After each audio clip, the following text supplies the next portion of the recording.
Bienvenidos una vez más a Basket 365. Soy Denis y en el vídeo de hoy vamos a hablar de los novatos. Y es que es muy pronto, van unos 10 partidos aproximadamente, algunos habrán jugado 12, otros 8, 7, depende de la salud, de si han estado en la rotación desde el día 1 o no.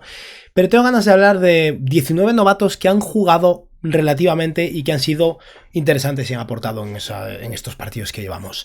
Aquí no voy a hacer un repaso completo del draft, ni mucho menos. Hay jugadores que fueron picks muy altos que no voy a mencionar, como Rich Shepard, por ejemplo, o Ron Holland, o no han jugado suficiente o no me han convencido suficiente. Pero sí que hay una serie de jugadores que bien han aportado algo aunque hayan sido ineficientes, o realmente me están sorprendiendo, o no esperaba que aportaran tan pronto y están siendo interesantes. Y eso, vamos a hablar un poco de los novatos, que al final es siempre un tema muy interesante porque siempre nos llevamos sorpresas, ¿no? Y antes de nada, si estáis aquí, por supuesto, me imagino que es porque os interesa la NBA, así que os animo a que os suscribáis, que se agradece un montón. Dadle a like al vídeo, que me ayuda mucho al final a llegar a más gente. Y estoy en proceso de comprarme un piso, cada like ayuda a llegar a más gente, que la cosa va a tocar apretar el cinturón. Comentadme abajo lo que opinéis también. Y quiero aprovechar que ayer me despisté para darle un saludo al chaval que estaba en el mostrador de Ryanair en Santiago, revisando los DNIs, porque, bueno, me pasa muy pocas veces, pero que me reconozca a alguien siempre me hace mucha ilusión y fue muy gracioso en el momento, ¿no? Estaba pasando, yo me ve el DNI, lo ve, hostia, Denis, y como que nos quedamos pillados porque yo no sabía si me conocía de algo en mi vida o si me conocía de internet. Y fue como, no, te conozco de los vídeos. Y bueno, ya me tocó pasar, pero es un saludo que me hizo mucha ilusión porque me ha pasado, yo qué sé, 4 o 5 veces en mi vida y, joder, es guay. Así que nada, si estás viendo el vídeo, eso, que me ha hecho mucha ilusión, tío. Y nada, dicho esto, vamos a empezar. Os anticipo que eso, traigo un total de 19 jugadores. Los primeros 9, como veis aquí a Pelle Larsson, no he preparado sus stats y el motivo es muy simple. Recortar a cada jugador me lleva entre 5 y 10 minutos y es mucho trabajo, así que voy poco a poco haciendo eso, preparando las plantillas de los novatos, porque claro, no tengo fotos de ellos recortados con su equipación en la NBA, los tengo con equipación universitaria y es mucho trabajo, así que ya poco a poco, a medida que avance el año, iremos teniendo los stats de todos más preparados. Pero quiero empezar hablando de Pelle Larsson porque ha jugado poco. Esto, bueno, lo estoy grabando como es habitual el martes por la noche, o sea que en algunos casos, o en muchos, varios de estos jugadores habrán tenido un partido más, ¿no? Pero Pelle Larsson ha jugado poco con los Heat y no está siendo nada espectacular tampoco a nivel de minutos, pero está siendo el siguiente Duncan Robinson, el siguiente Max Strus, el siguiente jugador de ese prototipo para Miami, ¿no? Cumple. No hace muchísimo tampoco de momento, simplemente se limita a cumplir su rol, pero sale al campo, juega con eficiencia, mete sus triples y parece un jugador interesante en la segunda ronda, la verdad.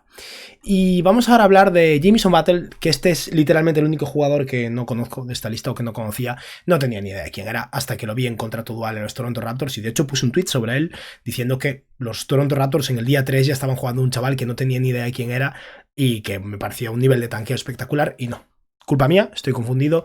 Jamison Battle es un jugador muy interesante. No sé cuánto conseguirá afianzarse en la NBA, pero es un poco ese prototipo Georges Niang. Jugador alto, con capacidad de tiro y con cabeza al que no le da mucho el físico.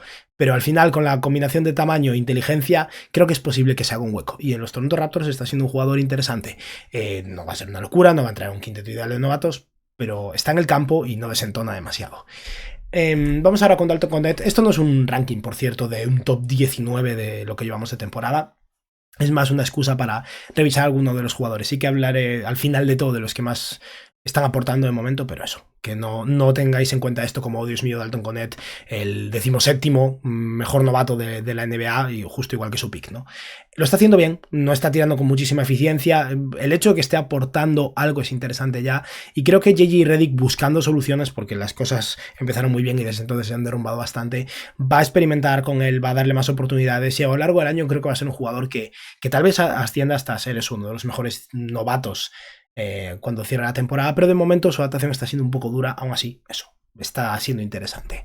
Vamos ahora a hablar de Jamal Shead, que no está siendo muy eficiente, no es un grandísimo jugador ofensivo, pero es el segundo novato en asistencias de la NBA en este momento y es una bestia defensiva, es un perro de presa, que es algo que yo ya tenía claro desde el día 1, es un jugador que me gustaba mucho como posible apuesta en la segunda ronda precisamente por esto, y la combinación Jamal Shead, Davion Mitchell en Toronto está siendo muy divertida, dos enanos que trabajan muy duro en defensa y que hacen lo que pueden en ataque, ¿no? Pero eso, con su tamaño, si no mete triples, no sé cómo va a conseguir hacerse un hueco a largo plazo en la NBA, pero me está dando buenas sensaciones en este inicio de temporada y sabe defender, eso no se lo niega a nadie. Vamos ahora con Donovan Clingan, que no está más tarde en esta lista, no tiene su plantilla como estás preparado, básicamente porque está jugando poco, con DeAndre Ayton y además con Robert Williams de vuelta, ¿no? Sus minutos son limitados en unos Blazers que empezaron bien y desde entonces están siendo un completo desastre.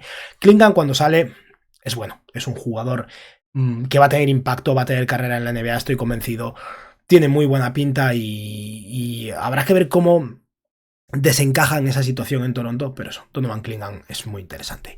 Y luego está Tristan da Silva, de los Orlando Magic, que es un jugador que en breves probablemente esté, si no lo está ya, entre los posibles candidatos serios a entrar a un quinteto ideal de novatos, ¿no? Da Silva no empezó jugando, pero con la desgraciada lesión de Paolo Banchero le están dando minutos, han tenido esa necesidad antes de lo que probablemente ellos mismos esperaban, y como jugador con bastante experiencia universitaria está saliendo y aportando. Mete sus tiros, cumple su función, no es un grandísimo reboteador, eso siempre ha estado ahí, ¿no? Con Tristan da Silva, pero es un jugador que... Es un jugador que... Es que creí que en la otra pantalla tenía los stats y quería echarle un ojeado un momento. Es un jugador que lo está haciendo bien. Cuando vuelva Banchero probablemente sus minutos se reduzcan, pero me da la sensación de que no va a ser algo que vaya a desaparecer por completo, porque realmente lo ha hecho bien. Vamos ahora con un jugador que a mí me gustaba mucho en el draft, creía que más o menos tendría que ser seleccionado a este rango en el principio de la segunda ronda, que de entrada no me tenía ningún sentido donde fue seleccionado y lo han vuelto a hacer y está funcionando, y es AJ Mitchell. AJ Mitchell me gustaba básicamente porque era un jugador que había tenido una producción tremenda en la universidad, más de 20 puntos por partido en su última temporada, con mucha capacidad de tiro, y parecía ese jugador versátil, ¿no? En esa posición de ball handler, probablemente escolta. Pero lo que, y bueno, creo que lo dije directamente en la noche del draft, me gustaba mucho, pero lo veía como un claro contrato dual en Oklahoma, y un jugador que probablemente iba a ser una bestia en la G-League, pero que no iba a tener minutos en el equipo, y está aportando desde el día 1. Le están dando oportunidades y está haciéndolo muy bien. Nada espectacular, si os fijáis, creo que juega como 14 minutos por partido y promedia como 6 puntos, 7 puntos, pero está siendo súper eficiente, comete pocos errores y es otra joyita en Oklahoma, que eso. A mí me gustaba un montón, me parecía más coherente para otros equipos, pero Oklahoma al final selecciona jugadores que tienen claro que van a funcionar y que encajan en el sistema, y AJ Mitchell está encajando de maravilla en el sistema. Y vamos ya con el último jugador del que no tengo stats preparados, que es Kyle Filipowski, otro jugador que cayó muchísimo en el draft por motivos ajenos a su talento. Yo confiaba bastante en él en el draft como un jugador con la combinación de cabeza y talento suficientes como... Tamaño, cabeza y talento, de hecho, suficientes como para funcionar en la NBA, aun si no es un grandísimo atleta, y a nivel defensivo no iba a ser espectacular. Y de momento está dando buenas sensaciones en Utah. No empezó jugando desde el día 1. Desgraciadamente la lesión de Taylor Hendricks le ha ayudado a ganarse minutos, pero está siendo el mejor novato de Utah, lo cual no me parece en absoluto inesperado. Es el más veterano de los tres. Cody Williams está muy lejos todavía. Isaiah Collier empezó lesionado la temporada, aunque si no me equivoco ya ha jugado un par de partidos. Pero Filipowski creo que es un jugador de la NBA, está bastante claro, y es un muy, muy buen pick en esa elección 33 del draft. Cayó demasiado. No tiene ningún sentido que cayera hasta ahí. Era un clarísimo pick de primera ronda y probablemente el top 20. Vamos ahora con los jugadores que para mí más estaban destacando al principio, y por eso me dediqué a preparar sus recortes. Notaréis que aún no hemos hablado de ningún jugador de los Wizards, y quiero empezar entonces con Keyshawn George. La eficiencia es mala, es muy muy mala. Estamos hablando de un equipo que ha tenido sus momentos divertidos y que a veces pelea, pero un equipo flojo, que este año va a ser realmente uno de los aspirantes claros a tener un pick alto en el draft, y que le está dando un equipo que le está dando muchos minutos a sus novatos. Y Keyshawn George está viendo el campo muchísimo, 29 minutos por partido. Pero aun si la eficiencia deja muchísimo que desear, ese 37% en tiros de campo y ese 29% en triples, está tirándoselas todas y más, 6,6 triples intentados por partido, y está demostrando más capacidad de pase y más esfuerzo defensivo del que yo esperaba desde el día 1. Creo que es un jugador de la NBA y creo que es un jugador con talento. Va a ser lento el desarrollo, pero no pasa nada. En Washington pueden tomárselo con calma y pueden permitirse 1 o 2 años de desarrollo, y Keyshawn George parece un muy buen pick de draft. Seguimos con Alex Sarr, el pick 2 del draft de los Washington Wizards, un jugador que a mí me encantaba en el draft y que me sigue encantando. La eficiencia está siendo catastrófica. pero no es algo que no me esperase. Alex Sarr necesita en este momento a alguien que le ayude a nivel ofensivo, ¿no? Y que le dé oportunidades. Y está tirándose más triples de los que yo me esperaba, casi 5 por partido. Supongo que lo están animando a hacerlo para que gane confianza y mejore en el tiro de 3. De momento, eso es lo que más está perjudicando su eficiencia, ¿no? 5 triples por partido, un 19% de acierto, está lejísimos. Y tal vez acabe tirando de 3, tal vez no, pero lo que sí que está demostrando es un poco más de capacidad con el balón de la que yo esperaba a la hora de hacer algún pase interesante, y está demostrando desde el día 1 que a nivel defensivo es espectacular. Los números no le hacen justicia porque el equipo es muy malo y la eficiencia es terrible. Alex Sarr me parece que está haciéndolo realmente bien. A nivel defensivo, 2,4 tapones, impacto real en defensa, muchísima movilidad. Por contexto y por el hecho de que uno está un equipo terrible y el otro un equipo sólido, diría que Ryan Dunn está siendo el mejor defensor de entre los novatos de este año, pero Alex Sarr es el segundo. Y tiene un techo altísimo a nivel defensivo. El problema es ver hasta dónde llega a nivel ofensivo, ¿no? Vamos ahora con Jonathan Mokbo, un jugador que a mí me parecía interesante en el draft, pero sinceramente me gustaba más en ese pick del 45 al 50, 55, algo en ese rango. Y acabó siendo el pick 31 del draft. Creo que ahí hubo un punto en el que ser el amigo del instituto de Scottie Barnes ayudó. Pero Mokbo lo está haciendo bien. Aún no tengo claro a largo plazo cómo encaja un contexto competitivo real, ¿no? Porque es un pívot de 1,98 m, es la realidad. Tiene una envergadura tremenda, es un muy buen atleta y un grandísimo reboteador que en 16 minutos promedia 5,6 puntos, 4,3 rebotes y 2,4 rebotes ofensivos con casi 2 asistencias. Mokbo ya demostró en la universidad que era un grandísimo pasador. Está anotando el 50% de sus tiros de campo. No tira ni un solo triple. Creo que ha tirado alguno, pero poquísimos. Al final anota solo cerca del aro. Está anotando el 70% de sus tiros libres. El problema para mí es su toque. Es un tío inteligente, con capacidad de rebotes, sólido a nivel defensivo, no increíble, pero sólido a nivel defensivo, con capacidad de pase, pero que es un jugador raro. Y ahora mismo está siendo muy interesante y están funcionando muy bien unos Raptors que con Okpagi, con Grady Dick, con Mokbo, con Jamal Sheath, realmente están teniendo muy buena pinta a nivel de jugadores en ascenso, ¿no? Pero es uno de estos jugadores que, si bien ha empezado bien, aún tengo serias dudas de cómo va a ser su carrera a largo plazo. Pasamos ahora al último Washington Wizard, en Bob Carrington, el pick 14 del draft. Bob está siendo muy interesante, el más eficiente de los 3 Wizards. No quiere decir eso que su eficiencia esté siendo tremenda, pero lo está haciendo bien. A nivel de impacto real, dado que ninguno está siendo súper bueno en ataque, creo que Alex Sarr está siendo el mejor de los 3 jugadores de los Wizards, porque a nivel defensivo es tremendo. O ya muy bueno. Tremendo es decir demasiado. No es Víctor Wembanyama en su primer año tampoco, ¿no? Pero está siendo realmente bueno y teniendo impacto. Pero Carrington defiende con intensidad, trabaja duro, es súper joven al final y eso es algo que siempre es un punto a favor, ¿no? Y está siendo el líder en asistencias de entre todos los novatos. El hecho de que le den 30 minutos por partido ayuda, obviamente. Pero eso, reparte juego, anota casi 10 puntos por partido, está metido en sus triples con un nivel promedio en su año de novato, lo cual no está mal. Y Carrington tiene pinta de jugador sólido de la NBA y un jugador que tengo muy pocas dudas de que entre las oportunidades y la producción, tengo muy pocas dudas de que este tío va a estar en el quinteto ideal de novatos o, en el peor de los casos, en el segundo quinteto. Pero aquí acaba un grupo en el que no es ni siquiera lo que decía. Aquí no estoy haciendo tampoco un ranking, pero sí que, si os habéis fijado, he hablado de jugadores en equipos malos, ¿no? Washington Wizards, Toronto Raptors, que bueno, están siendo interesantes, y luego jugadores de los que no tenían estos preparados. Ahora vamos a pasar a hablar de jugadores que están aportando en equipos buenos o equipos que pretenden ser buenos, al menos. Porque vamos a empezar por Jared McCain. Los 76ers está siendo un desastre, pero McCain está siendo un jugador productivo en un equipo que realmente necesita producción desesperadamente, porque faltan sus estrellas principales, ¿no? Ha vuelto Paul George. Cuando veáis esto habrá vuelto Joel Embiid, porque estoy grabando esto la noche del martes y volverá para el partido de In-Season Tournament Embiid. Pero McCain está aportando 15 minutos por partido desde que ha empezado a jugar, no empezó los primeros partidos, y siendo útil, que es lo que esperaba de él. Probablemente no en su primera temporada, pero al final lo que estaba bastante claro con McCain es que era un tío con cabeza y con instinto defensivo, aunque no un defensor tremendo, porque no es un gran atleta tampoco, y sobre todo con muñeca y capacidad de tiro. Ese 35% desde 3 en 3 triples por partido no es espectacular, pero es sólido. Ese 46% en tiros de campo demuestra al final una buena decisión y la verdad es que está cortando algo a canasta y haciéndolo bien en general. Y eso, McCain está siendo un novato aceptable. Y lo que digo siempre, los novatos no son buenos.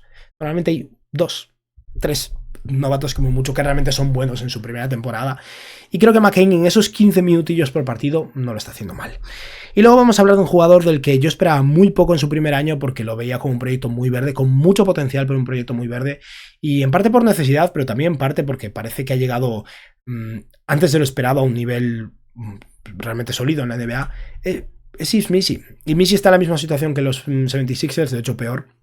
Los Pelicans son un desastre, bueno, al igual que en el caso de Filadelfia, el principal motivo son las lesiones, pero les ha pasado de todo. Aún así el equipo llegó a la temporada sin ningún pívot titular o ningún pívot de calibre titular, y Missy se ha hecho un hueco mucho antes de lo esperado. La falta de competición ayuda, pero con 20 años de edad y un físico privilegiado está aportando 22 minutos por partido, 6,6 puntos con buena eficiencia, o una eficiencia sólida para un jugador de su edad. Los pivots tienden a ser más eficientes cuando son finalizadores interiores únicamente, pero bueno, un 52% está bien.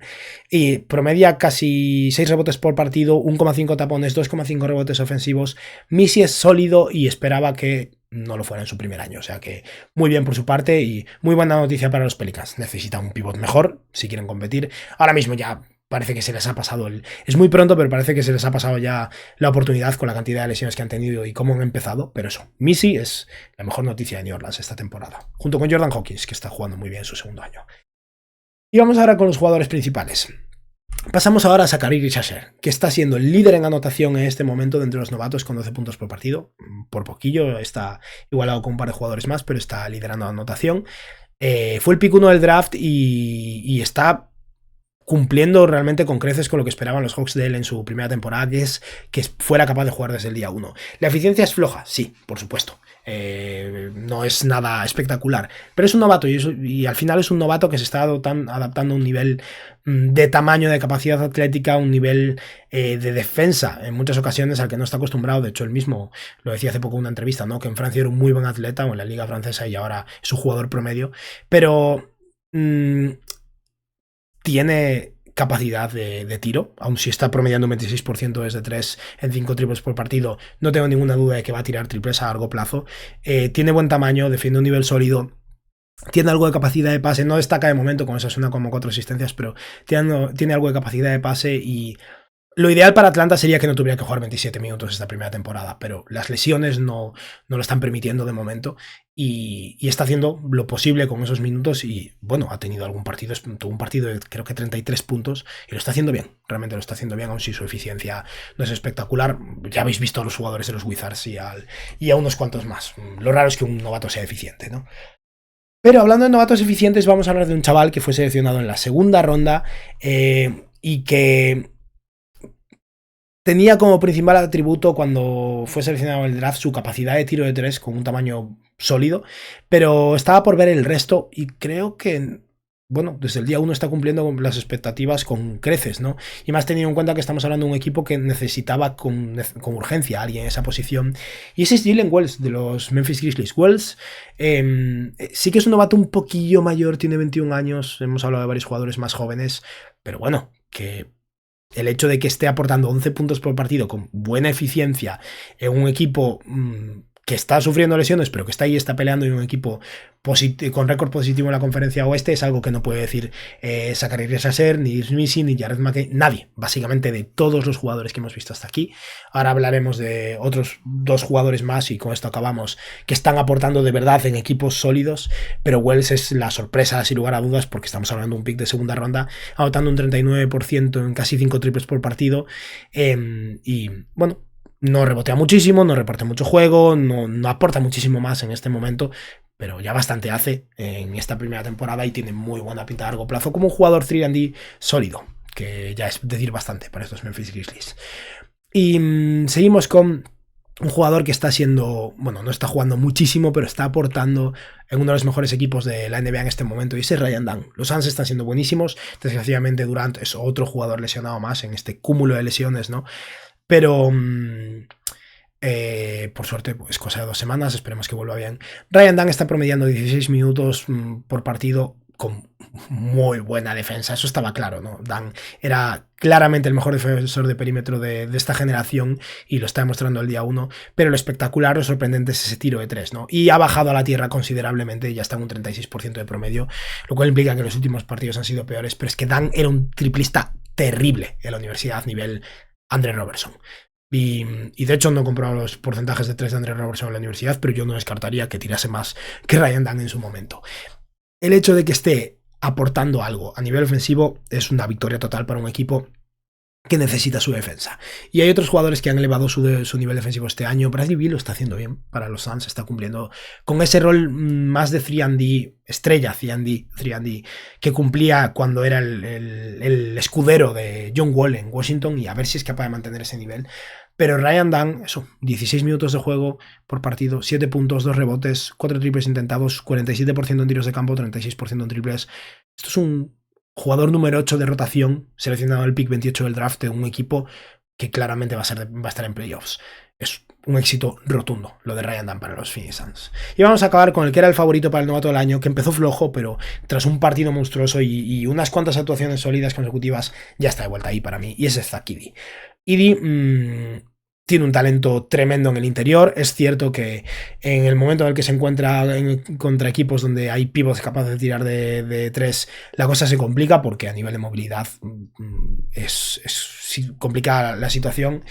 Tuvo muchos problemas de faltas al principio y es algo normal, ¿no? Al final es un jugador que, bueno, a nivel defensivo en la Universidad de Purdue, para empezar en la liga universitaria, con el tema de que no hay 3 segundos en defensa, puede estar en su posición con más tranquilidad, digamos. En la NBA necesita rectificar en más ocasiones, jugadores muy atléticos, muy rápidos, que saben sacarle la falta. Le costó un poco al principio, creo que poco a poco se va notando que es un tío con cabeza y un muy buen jugador de baloncesto, y está aportando casi 20 minutos de juego por partido con 11,2 puntos, 6,6 rebotes, casi 3 rebotes ofensivos, menos de un tapón por partido. Zach Edey nunca ha sido un buen taponador y nunca lo será. Es enorme y de vez en cuando va a hacer tapones, pero no es explosivo, solo es enorme y bueno a nivel posicional. Pero eso, casi un tapón por partido y un 65% en tiros de campo. Está siendo lo que esperaban de él, y si sigue así a lo largo del año es un jugador muy interesante. En playoffs creo que es muy difícil que vayan a conseguir jugarlo más de 10, 12, 14 minutos por partido, porque al final, como realmente los equipos hagan un plan de acción para una serie de 7 partidos, la cosa se complica probablemente, pero necesitaban desesperadamente un pívot titular. Ya no estaba Stephen Castle. Dios, siempre lío los nombres de los 2 jugadores de UConn del año pasado. Donovan Clingan, joder. Ya no estaba Donovan Clingan disponible. Zach Edey lo está haciendo muy bien y ahora mismo tiene pinta de novato del año. Quedan 70 partidos, las cosas pueden cambiar, pero lo está haciendo realmente bien después de un comienzo bastante complicado. Por cierto, no he hablado de Stephen Castle, me acabo de dar cuenta ahora. Hubiera sido uno de los jugadores de mención honorífica, ¿no? En las fotos. Sólido en defensa, complicado a nivel de tiro, se le ve cómodo en el campo. Creo que va a ser un jugador interesante y tiene bastante buena pinta para los Spurs a largo plazo. Y nada, con esto ya hemos acabado. Como decía, esto no es nada al final, no es mis predicciones de novato del año, ni es un ranking que vaya a quedarse firme en absoluto, pero sí que me parece interesante aprovechar para eso, para hablar de unos cuantos jugadores que en este comienzo de temporada pues ya están dando buenas sensaciones o al menos están empezando a demostrar algo. Y bueno, eso, es una clase donde claramente no hay novatos súper potentes, ¿no? El líder en anotación promedia 12 puntos por partido. Pero hay unos cuantos jugadores interesantes que nunca está de más, ¿no? Y nada, para acabar, como siempre, quería hacer una mención honorífica a todos esos miembros del canal. Muchas gracias a todos por vuestro apoyo. Y nada, nos vemos en el próximo vídeo. Espero que os haya gustado y que tengáis un buen día. Adiós.